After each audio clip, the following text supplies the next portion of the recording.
No vídeo passado eu falei sobre essa ideia absurda de analisar uma obra com vieses estranhos à própria obra.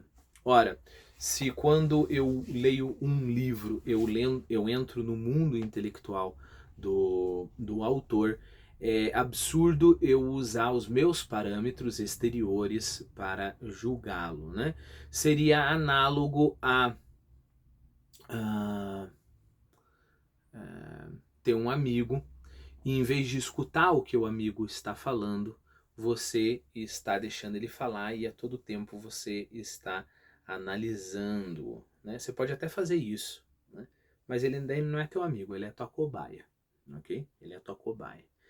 O nosso desafio ao ler a grande literatura é ter amizade com a obra, é deixar com que a obra nos conduza nessa conversa, é deixar, é deixar que a obra nos influencie, é mergulhar no mundo da obra, não usarmos a obra como um mero ratinho de laboratório, ok? Ora, mais um pouco sobre essa digressão. Logo aqui no canal eu vou ler a vida de São Francisco do Chesterton, né? E o Chesterton fala uma coisa extremamente interessante para completar isso que eu estou falando. Pega-se a vida de São Francisco, corta-se os aspectos que se gosta, né? Ah, o São Francisco gostava de animais. O São Francisco chamava a terra da irmã terra, né? Puxa, que bonito, né? Corta-se isso e aí se esquece do restante, né? Tá, mas o São Francisco ele jejuava. São Francisco, por exemplo, rolava na neve. Né? São Francisco era um católico. São Francisco acreditava em Maria. Acreditava verdadeiramente, não como um símbolo. Olha que bonito Jesus. Ele acreditava verdadeiramente em Jesus. Né? Então, bom, se eu quero entender com honestidade a vida de São Francisco, eu não preciso me converter ao catolicismo, nem acreditar em Deus. Mas enquanto eu estiver estudando a vida dele, eu tenho que entender a vida dele de dentro, né? Eu tenho que entender de dentro. Eu não posso simplesmente recortar o que eu gosto e falar, eu entendi. Com Dostoiévski, mesma coisa. Eu não posso simplesmente chegar aqui e falar, olha, aqui uma cultura, o começo, né, dos movimentos.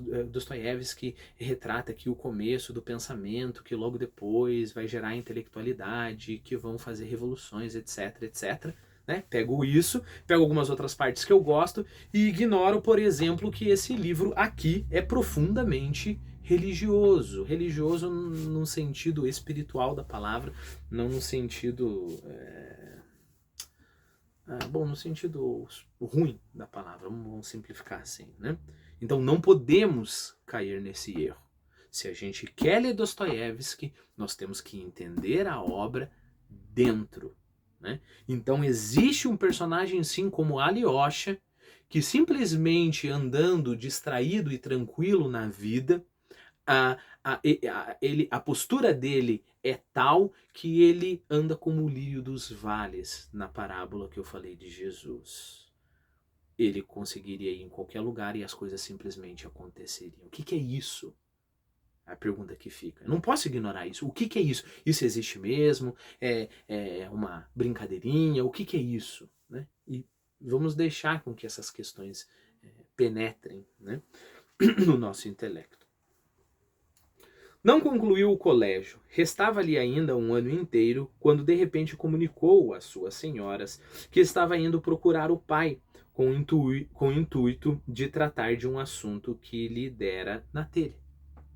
As senhoras lamentaram muito e não queriam deixá-lo partir.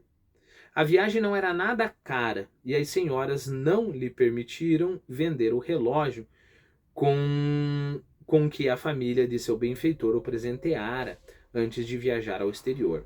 E ainda o abasteceram de fartos recursos financeiros e até de roupa nova e roupa branca. Roupa branca é a roupa de baixo, né? Lembra, se usava camisa branca, camiseta branca, né? Por baixo da camisa.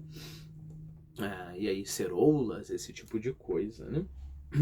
Ele, não obstante, devolveu-lhes metade do dinheiro, comunicando que queria viajar impreterivelmente de terceira classe. Depois de chegar à nossa cidadezinha, as primeiras As primeiras indagações do pai, o que vieste mesmo fazer aqui antes de concluir teu curso, não deu nenhuma resposta direta e esteve, como se diz, mergulhado numa meditação incomum. Logo depois se descobriu que andava procurando o túmulo da mãe.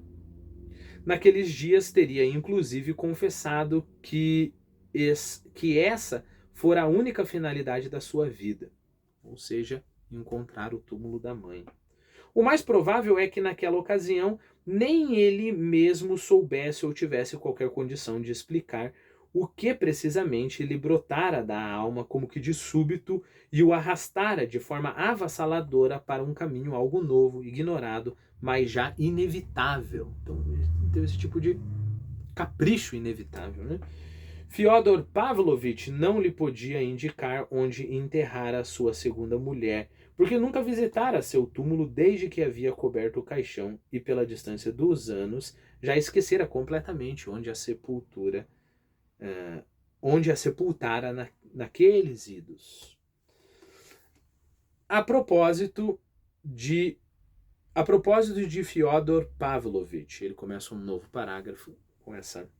Antes daqueles idos, ele havia morado durante muito tempo em outra cidade, uns 3 ou 4 anos após a morte da segunda mulher. Viajara para o sul da Rússia e finalmente aparecera em Odessa. Odessa é uma cidade na Ucrânia, né? Onde acabou morando vários anos consecutivos.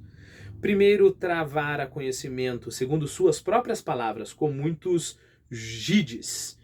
Jide, lembra, é um termo pejorativo para chamar um judeu, né?